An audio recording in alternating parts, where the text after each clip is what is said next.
បាទសូមគោរពជំរាបសួរពុកម៉ែបងប្អូនជាទីគោរពបាទអឺ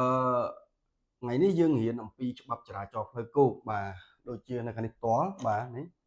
អញ្ចឹងថ្ងៃហ្នឹងខ្ញុំសូមបញ្យល់អំពីច្បាប់ចរាចរណ៍ផ្លូវគោកអញ្ចឹងវាមានដំណាក់កាលរបស់វារៀងវាច្រើនបាទច្រើនអញ្ចឹងណាអញ្ចឹងខ្ញុំសូមបញ្យល់បាទមុននឹងយើងបើកបររថយន្តនៅលើផ្លូវលើដងផ្លូវសាធារណៈយើងត្រូវយល់អំពីច្បាប់ចរាចរណ៍សិនទើបយើងបើកបរនៅលើផ្លូវ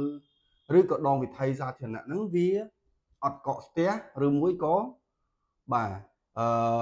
អត់ប៉ះពាល់ឬក៏គ្រោះថ្នាក់ចរាចរណ៍បាទអញ្ចឹងណាអញ្ចឹងមុននឹងចូលដល់ច្បាប់ចរាចរណ៍ផ្លូវគោក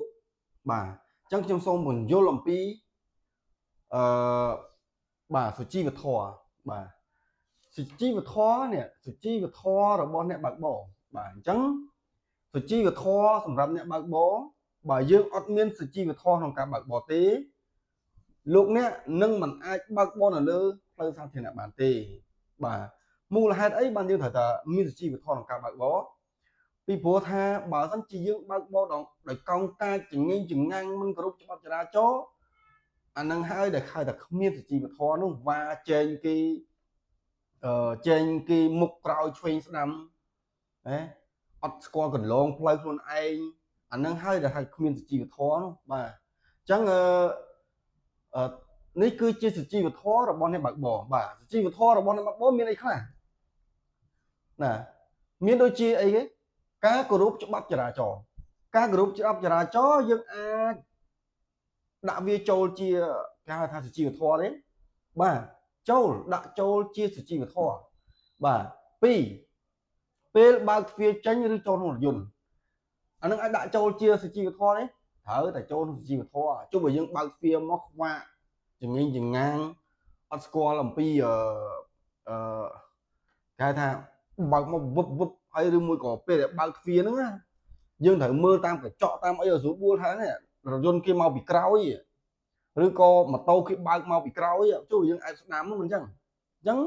មានម៉ូតូដែលត្រូវឆ្លងកាត់ឬក៏បើកទៅតាមដងផ្លូវអញ្ចឹងគ្រាន់តែយើងបើកទ្វារមកខ្វាក់អាទ្វារហ្នឹងវាញែកមកឆ្វុចម៉ូតូមកបុកម៉ាំងអាហ្នឹងហើយណាហៅថាជីវធម៌នោះបាទទី3ការចតការចេញដំណើរឬចូលចតបាទការចេញដំណើរឬចូលចតយើងអាចរាប់ចូលជាសុជីវធម៌ទេបាទរាប់ចូលជាសុជីវធម៌មូលហេតុបានគេរាប់ចូលទៅក្នុងសុជីវធម៌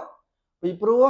ការចេញដំណើរឬចូលចតហ្នឹងអ្នកខ្លះគាត់ថាចេញដំណើរគាត់ថាជន់ហ្គាហ្នឹងមកទួងកង់បាត់ហើយបាទទួងកង់បាត់ហើយវិលកង់ឡើងខ្ញាល់ហើយចេញទៅវឺលឿនតែម្ដងអាហ្នឹងគេហៅអីអាហ្នឹងមិនមែនអ្នកបើកបរនៅលើតាមដងផ្លូវសាធារណៈទេពួកហ្នឹងពួកប៉ុណ្ណឹងម៉ូតូប៉ុណ្ណឹងឡានទេ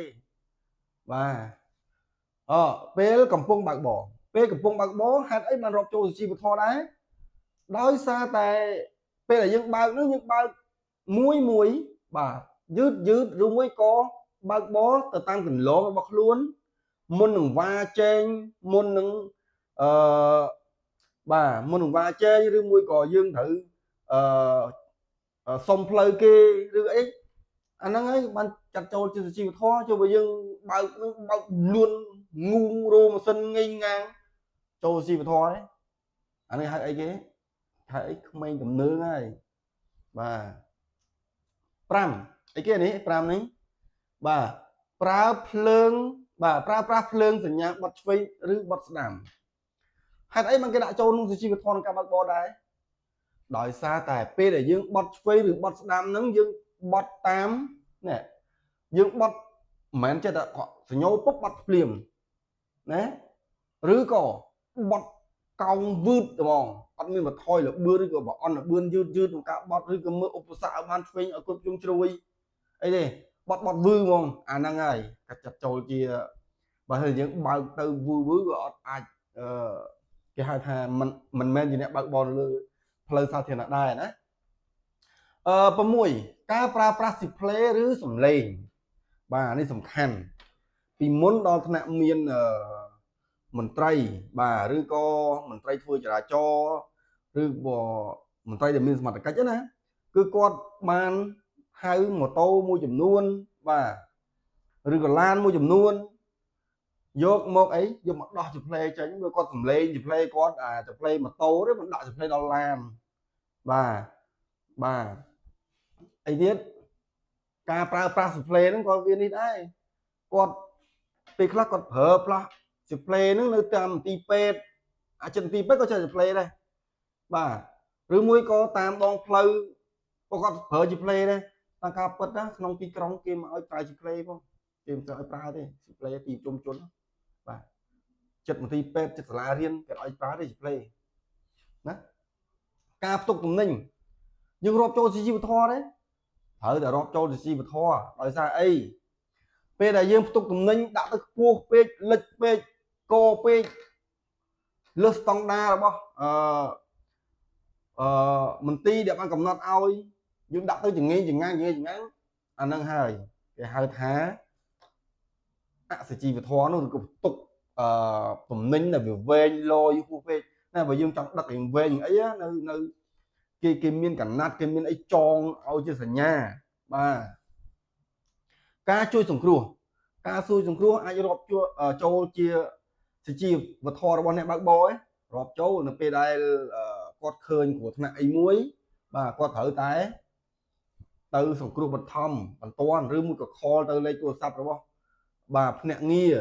បាទនៅចិត្តនឹងបំផុតបាទហើយមកជួយសង្គ្រោះមកពេលដែលជួបគ្រោះថ្នាក់ចរាចរណ៍ភ្លាមណាមិនមែនក៏ឃើញទេមិនមែនរឿងអញផងប្រតិបត្តិអាមួយ